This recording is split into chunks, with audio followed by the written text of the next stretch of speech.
problem. Can you all see me okay? I'm a bit dark, but it's my office is a little dark, unfortunately. Okay, so I wanted to talk to you sort of briefly about perhaps the transition to university study, but more specifically about the transition to studying English literature at university. I'll talk to you about how that might differ slightly from college or school, and I'm then going to talk to you about how we approach English literature at Worcester. Some of this we will do in exactly the same way as other places, of course. There are benchmark statements, as there are for everything. And so, you know, we have a duty of care to our students to provide something that looks quite familiar to something else offered elsewhere. I've left some time at the end for your questions, but as Louise said, if you want to pop something in the chat box, I'll do my best to sort of navigate it all at the same time. Right, okay, so let's start by thinking more broadly about literature at university. In many respects, this will be very similar to the study of literature so far, and the same will go for almost any subject as well. It will bear a very close relationship to what you've done already. However, I think the real benefit of study at degree level is in the breadth and the depth of what you can explore. So you can expect to study a far greater range of texts and writers, all of which will be introduced and explored with the help of staff who will be experts in the field. One of the benefits of this, of course, is that you have far greater choice of text to write about. What that also means is that you will move at a much faster pace. We typically will spend 2, maybe 3 weeks on a text before moving on to the next one. Those texts will be explored, canonical or marginal, or anywhere in between, from anywhere between the sort of the medieval period right up until the present day. And you will likely be taught on a range of mandatory and optional modules, some of which are sort of designed to make sure that everybody's got the right skills and sort of will leave with a degree that sort of meets those benchmark statements, if you like. But more generally, they will be optional modules, and you will have some choice about what you want to explore and what you want to do. You can also expect to look at literature in English from around the world. And I think this is a growing aspect of English literature courses across the country. And certainly ours has been rewritten recently to make sure that we have that geographic reach. You can expect as well to do a little bit more in terms of contextualization, so exploring the relationship between text and context. I'm sure you've been doing this, but I think you can expect to do a little bit more of that, not just with early modern texts, but texts perhaps from the 70s, stuff that perhaps may feel as though it doesn't need contextualization. You will be sort of invited to explore that relationship much more broadly. You will also be invited to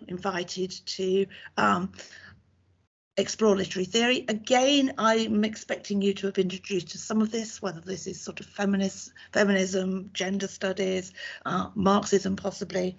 But we will offer, and all English degrees will offer you much, much more. So a chance to learn about different theories, but also a chance to apply these exciting new ideas, different ways to read a text.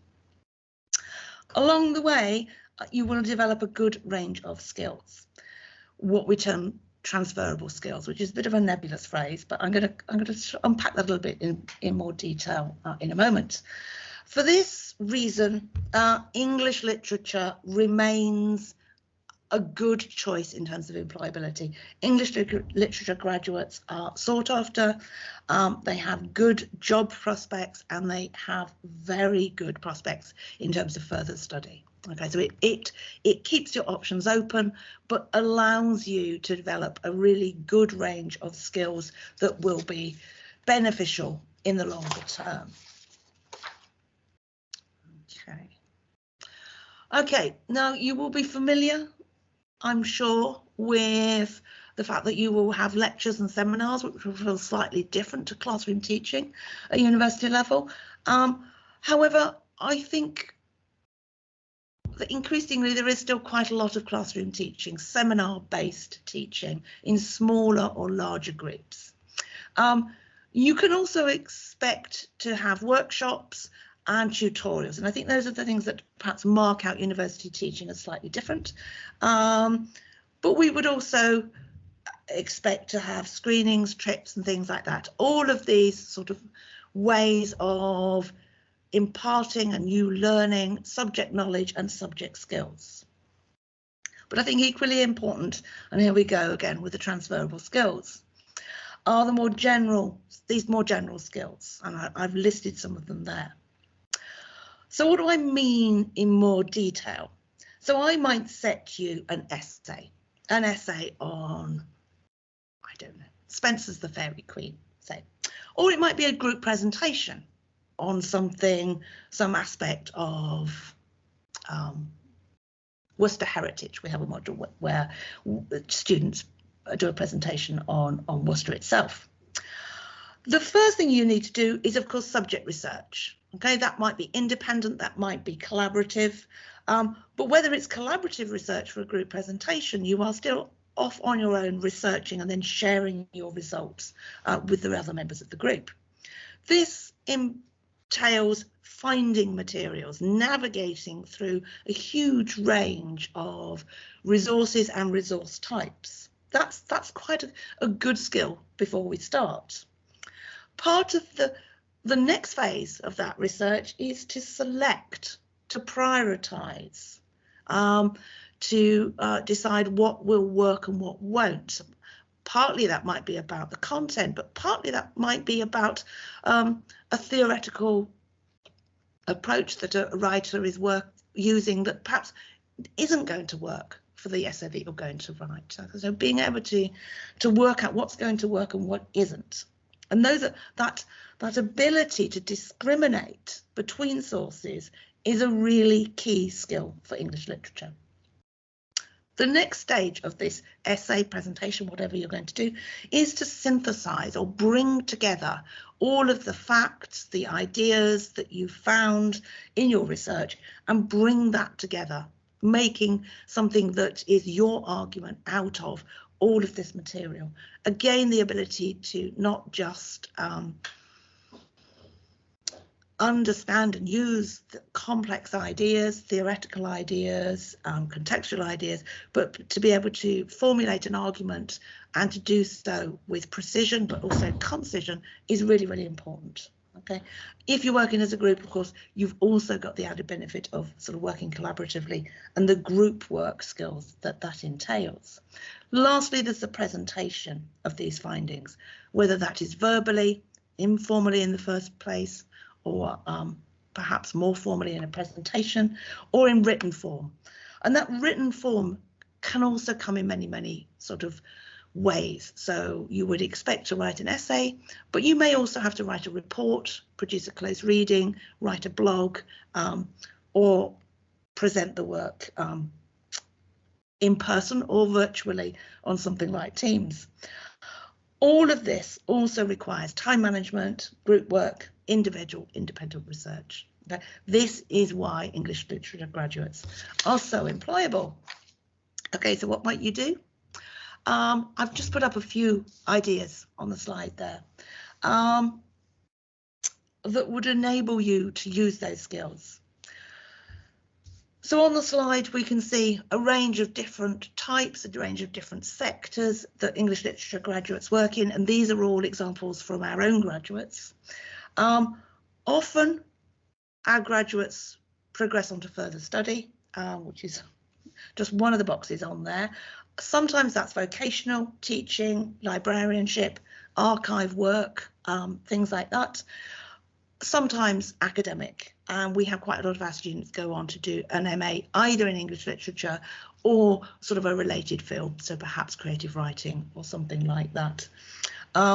So an English literature degree, wherever you do it, will enable you to get a graduate level job, to go on to vocational training, also for graduate jobs, but also further academic study at master's level and beyond to PhD. Okay, right, where am I up to? Yeah. Okay, so why Worcester? You may well be familiar with Worcester University. You may well have visited in some way. Certainly, we work as a team. That's what I really want to say in respect of this slide. We work with facilities like the Hive and the Arena. We have a very close working relationship at Worcester, so the English literature team, with our specific subject librarian. We have a librarian devoted to us, and she is incredibly helpful to us and our students.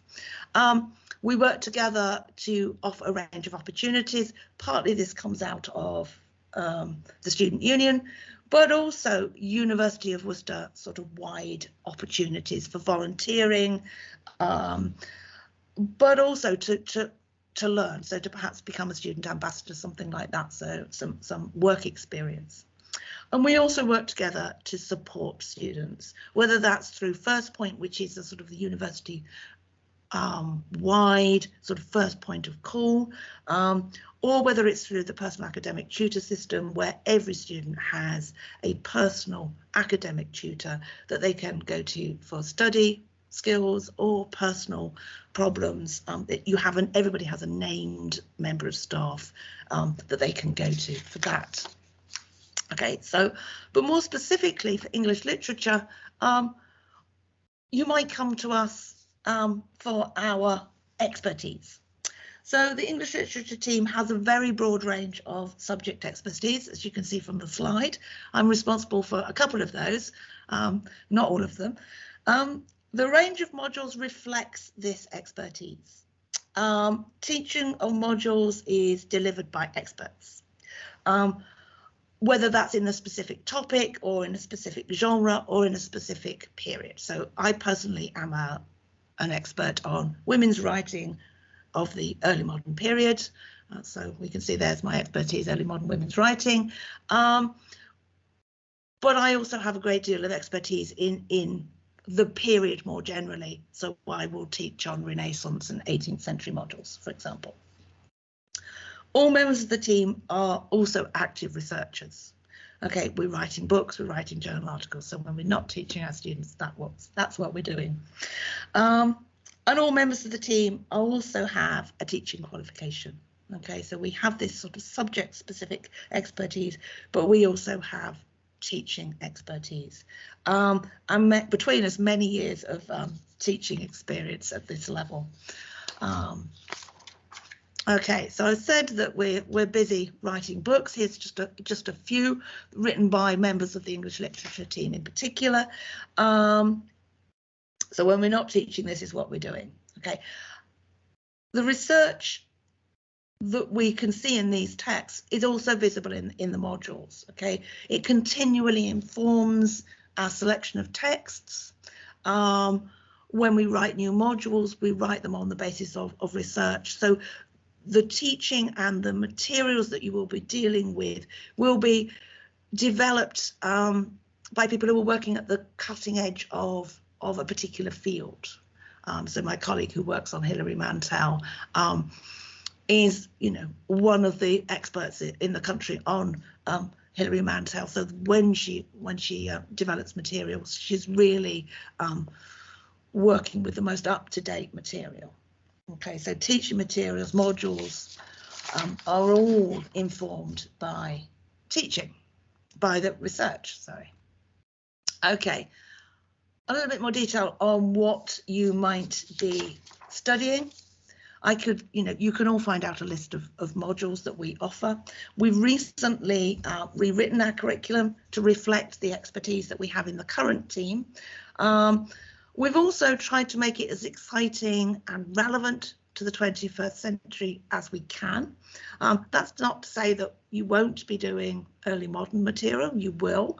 However, we try to tease out the continuity between topics of the 17th century and the 21st century. Think about them in ways that are relevant now and were perhaps relevant then. Modules change and the texts are constantly being updated, okay, to try and keep this material relevant for you. So as with all English literature courses, we have to meet certain benchmark standards, so you can expect to cover all types of literature. I've got poetry, fiction, drama, but a lot beyond. So autobiography, nature writing, literary essays, performance texts. If you can imagine it, we're probably teaching it. You would also expect to study a broad range of periods. We start in the Renaissance, we start in mid-16th century, and we move right up to the present day. We don't do medieval because we don't have an expert, so we don't teach it. As I said before, you would expect to teach, learn about much more sort of unusual, marginal, less popular texts, perhaps. Particularly women's writing of the early modern period. You would also be able to study literature from around the world. So we have some focus on American texts, but also Caribbean, African, Southeast Asian texts written in English, but from around the world. We also have a module on local literature and sort of local heritage, which is quite unusual, I think. As I've said about literature in general, you will be exploring text through a range of approaches, literary theories. You would expect all the normal sort of feminism, Marxism, psychoanalysis, but we also look at post-humanism, critical disability studies, for example, queer theory. Obviously, you'll also look at different modes of writing and different writing for different audiences, children's literature, for example. And lastly, we have a strand of modules dealing more directly with skills and employability. We have a central work project module in the second year, but we also have aspects of that employability at first year and third year. We also, and I'm going to say this is possible because current conditions means it's not always possible to guarantee this. We have an international exchange module at the beginning of the third year. Okay, so our students that are moving into the third year in September, this year they're going for a 3-week exchange trip to Venice, and that will be one of their third year modules. They will have an assessment that will be due in September. Obviously, that is quite difficult to guarantee. Okay, so but we are doing our best to try and include things like that. Right, so that's the what. How? Obviously and unavoidably, there are assessments. I'm going to flag up the fact that we have no exams. That always brings a cheer. We have a very broad range of assessment types. You can see there, it's not just essays. Similarly, in the classroom, we try to have a real range of activities and tasks, not just lectures and seminars, but workshops and other types of activities. Partly this is sort of fostered through our interdisciplinary approach. Many of us sort of have a foot in another subject, so I work quite closely with colleagues from history, but also because many of our students are joint honours students and sort of within the humanities, and so they bring a range of subject skills beyond English into the classroom, and it enables us to look at text in a way that is much more vibrant and much richer in many ways. Okay, and we also support what happens in the classroom through the personal academic tutor system. We also have year tutors. Okay, so you can, beyond the classroom, you can seek individual help from a member of staff. Okay, I just wanted to give you a couple of examples of the sort of thing that you might do in a class. Okay, so these are some seminar tasks from one of my modules, one of my second year modules. And we've been looking at an early 18th century novel by Eliza Haywood called Phantomina, about a young woman who conducts an affair by using 4 different personae. So she tricks this man into having an affair with her in the guise of 4 different women. And we've asked, more generally, I've asked the students to think about how gender constraints for 18th century women play out in the text, especially in relation to the sort of the importance of reputation and the risk of shaming. And this seemed to me as to have quite a lot of correspondences with what happens to particularly female celebrities even now. So in the seminar, I've asked the students to produce their own 18th century version of hello. Okay, so we've got one there called Hark, and one called Incognita Express, Incognita being one of the guises.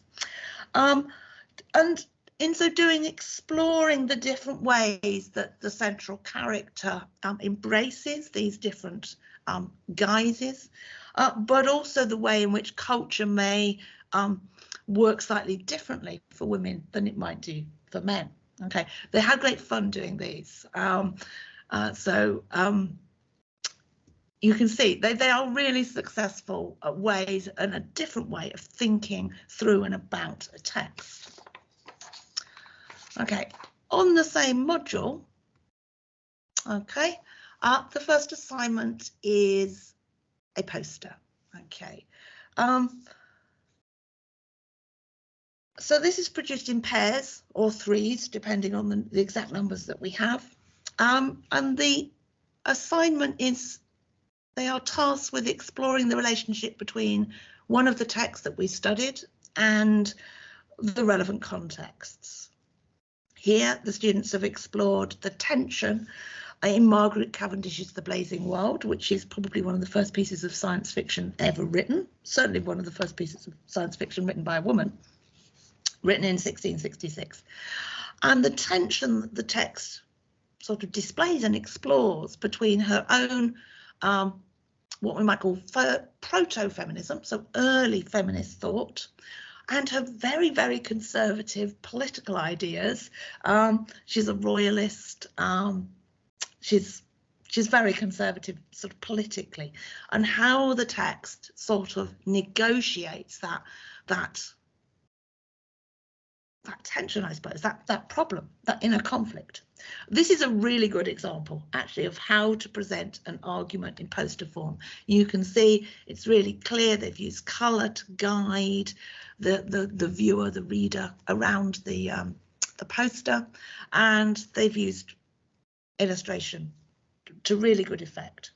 So later in the module, I'm going to have an exhibition. We're going to have an exhibition of all these posters and celebrate in our usual manner, which is with biscuits. And it's a much more engaging way of thinking about early modern text than always relying on an essay. Okay, I've got one more slide before questions, because I've rattled through this a little. Okay, so outside of the classroom, we also offer other academic and broader sort of social / academic experiences. You can see we certainly have theatre performances. We go and see those where relevant modules. We might go to local stately homes. We've been to Croom Park, for example. We go to local museums and galleries. We have events such as open mic nights. These will be shared with creative writing, but they're open to everybody and may be interesting to English Lit students. There are a range of work placement and employment opportunities. Some of these sit within modules, some of them outside. Many of our students work as ambassadors, so they sort of help on open days, things like that, or big events. They may also work with us as with a member of staff as an academic partner, perhaps a little bit like a research assistant. As I said, there are a lot of volunteering opportunities, all of which look excellent on your CV.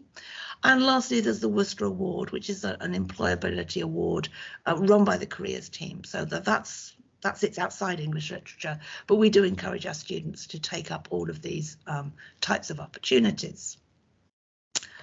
Okay, well, I think that's probably enough for me. Are there any questions? I didn't see anything coming up in the chat box, but that's maybe because I wasn't paying attention.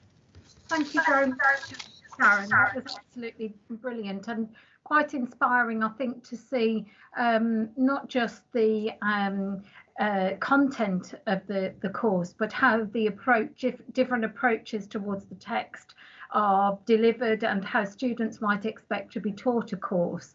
And of course, then that translates into the skills, as you quite rightly pointed out, that are relatable to English literature in careers either related to using those skills or in fact building upon those in quite different environments. I don't know if anybody has any questions that they'd like to type in the chat, as Faye's just asked as well whilst we're talking. Can you tell us a little bit about some of the careers that you know of where perhaps some of your students go on to? Would you be able to fill us in a little bit on any background to that? Right, okay. Well, we obviously have quite a few students that go on to teach. I would say if we have one single career, that would be it. And we have, you know, I know of several of our graduates that are teaching at local schools, both secondary and primary. Yeah. And we have a really good record of getting our students onto certainly our PGCE, but others as well. And I do seem to spend quite a lot of September and October writing references for students applying for PGCE. So we have that. We have quite a lot of students that go into things like marketing and communications. So we've certainly got a very recent graduate working at the university in our communications department. She's working on the blog, she's working on sort of subject content, but also sort of more broadly marketing type content specific to the humanities. So she's not necessarily dealing with sports or anything like that. She's working, she's using her subject knowledge to inform how she communicates what's happening at the university. That's through the web pages, but more generally through social media and things like that. So we do have quite a lot of students who go on to do sort of social media communications type roles as well.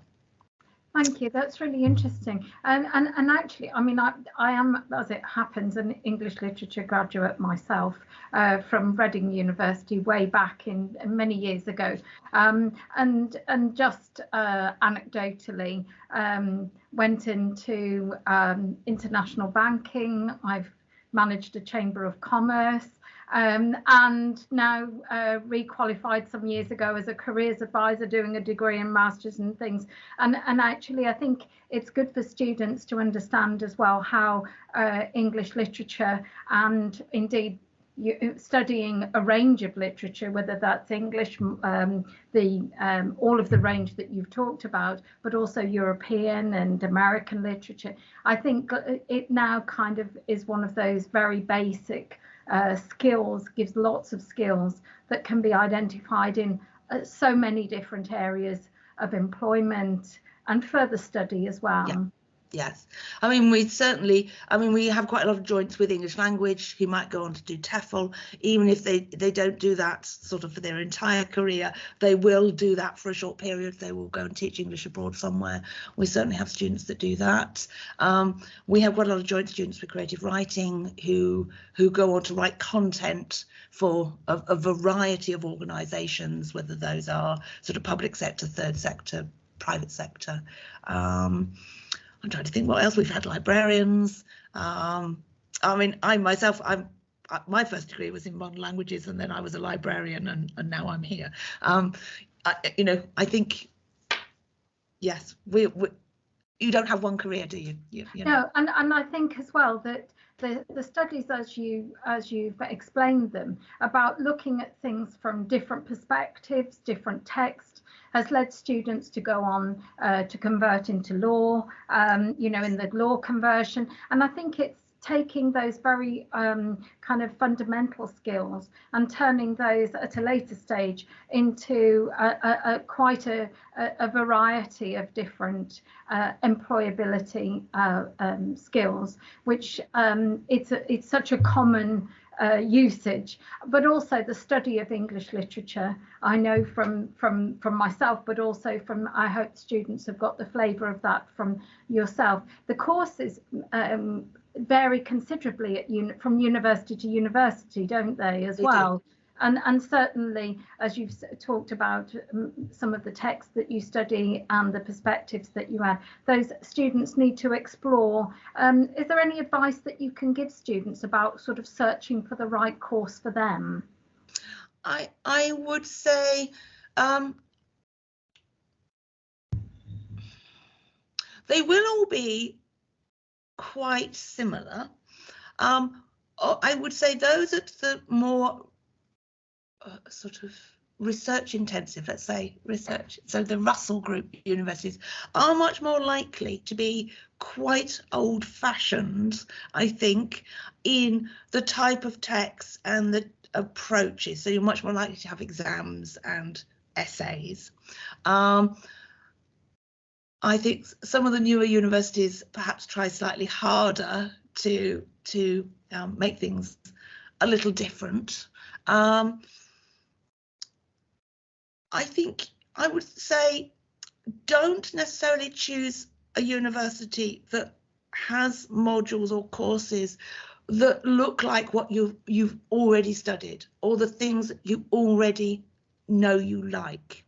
If you like Gothic literature, which many students do, you can continue to write and read about Gothic literature, whether you've got a module on it or not. There is always your dissertation, which allows you to explore something that that you like, that's your particular passion. I would say look at look for a university course that's going to perhaps push you slightly out of your comfort zone.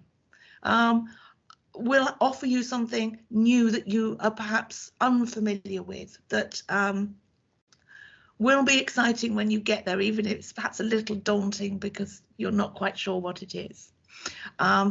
Don't pick something that looks very familiar to the things you've already done, would be my advice. I think that's good advice. And if you're going to university, the whole concept of exploration and newfound territory is obviously really good. And literature is a perfect place to do that, I guess. Yes, yeah. It's not just about the text, is it? It's about the way you approach it. If I set an essay question on one text, I will to 30 students, I'll get 30 different versions, and 30 different ways of thinking about it. And I think this is where, again, just relating that to employability, I think this is where employers are looking for employees who can take text, take ideas and look at them from a different perspective. And I think studying literature is an ideal way to exhibit those skills and hone them and learn them. And I think not to be afraid of anything new is, as you say, is a really good idea.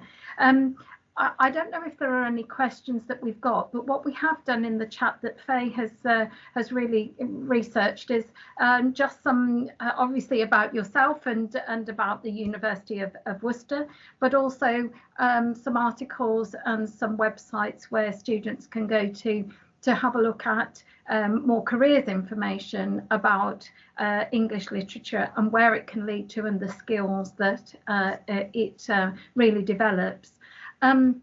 If we don't have any further questions, I'd like to wrap up by just saying thank you very much indeed from the careers team, from Faye, myself and Jane, who you haven't met, but also to students and any parents who are online, and also that we will be sending round the PowerPoint and the recording and sending that to our teaching staff as well, who are obviously not able to be online this evening with parents, No.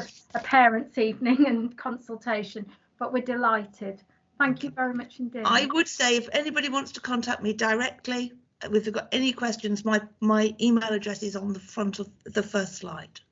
That's really, really helpful. Thank you very much. Okay, so I'm currently course leader. I'm about to become admissions tutor, but whichever hat I'm wearing, you are all willing to you're all welcome to email me. Thank you very much indeed. And thank you for your time this evening. We look forward to seeing you again. Bye-bye. Bye-bye. Bye.